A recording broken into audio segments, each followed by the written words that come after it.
Melissa alikuwa binti wa pekee wa mfanyabiashara maarufu sana hapa jijini Arusha, Bwana Gerson Mshana. Alizaliwa na kulelewa kwenye maisha ya kifahari.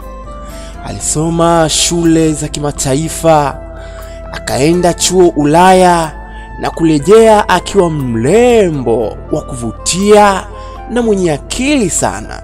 Si akili tu, bali na mvuto wa kipekee. Lakini licha ya kuwa na kila kitu, moyo wake ulijawa na upweke. Alitamani kupenda kwa dhati, sio kupendwa kwa pesa ya baba yake.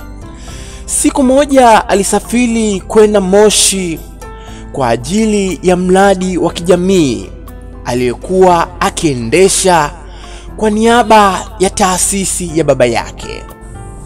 Akiwa huko, alikutana na kijana mmoja hivi aliyekuwa mratibu wa vijana wa kujitolea. Jina lake ni Kelvin. Alikuwa mcheshi, mwenye maono makubwa na hakuwa na haraka kumvutia Melissa kwa fedha wala sura, bali kwa ulevu wake na nidhamu yake. Kadri walivyofanya kazi pamoja, walizoeana na mara kwa mara walijikuta wakitumia muda wao wakizungumza, wakicheka na mara nyingine wakinyamaza huku wakitazamana tu. Hisia zilianza kuota mizizi bila wao kujua. Baada ya miezi miwili hivi, walikiri wazi mapenzi yao. Walikumbatiana kwa mara ya kwanza kabisa chini ya mti mkubwa wa mparachichi. Jua likitua kwa uzuri wa kipekee. Ilikuwa ni mapenzi yasiyo na shaka. Melissa alipoamua kumpeleka Kelvin nyumbani kwao Arusha ili amtambulishe kwa baba yake, moyo wake ulijawa na hofu ya kawaida. Anayempenda kijana maskini na sasa anampeleka kwa tajiri mkubwa. Lakini hakujua kuwa hofu yake ilikuwa ndogo sana ukilinganisha na kile kilichokuwa mbele yao. Walipofika nyumbani, baba yake Melissa alipomuona Kelvin alibadilika ghafla. Aliinamisha kichwa, akachanganyikiwa kabisa. Akamwangalia Kelvin tena kwa makini, machozi yakaanza kumtililika.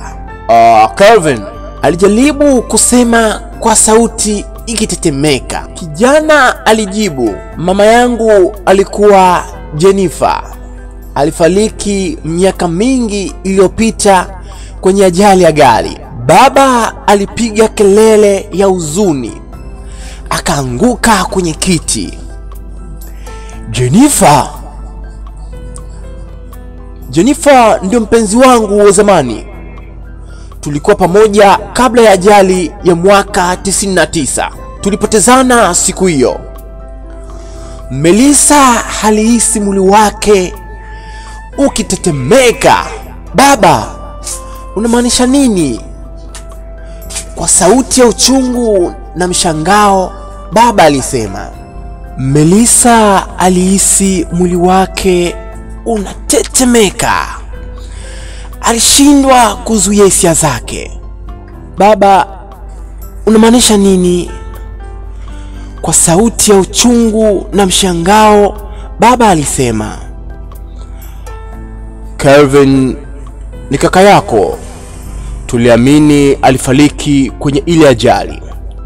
Tulikuwa tumekonda wote, mimi na mama yenu Jennifer, na mtoto wetu ambaye ni huyu Kelvin. Kimya kilitawala. Melissa alinama, machozi yakimtililika. Kelvin alitetemeka, akili yake ikakataa kuamini. Hapana mzee, hapana. Melissa sio dada yangu. Sio dada yangu kabisa. Tulipendana. Tulikuwa tumeshakuwa na kwa kweli Kelvin alishindwa hata kuongea, na Melissa alilia kwa uchungu sana, akihisi moyo wake ukipasuka vipande vipande. Upendo uligeuka kuwa uchungu wa damu. Kwa sekunde chache tu, sebuleni hapa kulikuwa na vilio tu. Kwa kweli miezi ilipita. Kelvin alipimwa DNA na ikathibitika kweli ni mtoto wa mzee Gerson Mshana. Melissa aliondoka nchini kwa muda ili kuponya moyo wake. Ingawa walijitahidi sana kusahau, lakini moyo ulikuwa na kumbukumbu. Haikuwa kosa lao kwa kweli. Walipendana bila wao kujua, lakini sasa waliamua kuishi kama ndugu vile. Hivi ungekuwa wewe ungefanya nini? Hebu shusha comment hapo chini. Usisahau kusubscribe, kucomment na kulike. Ni mimi msimuliaji wako King Suya. Bye.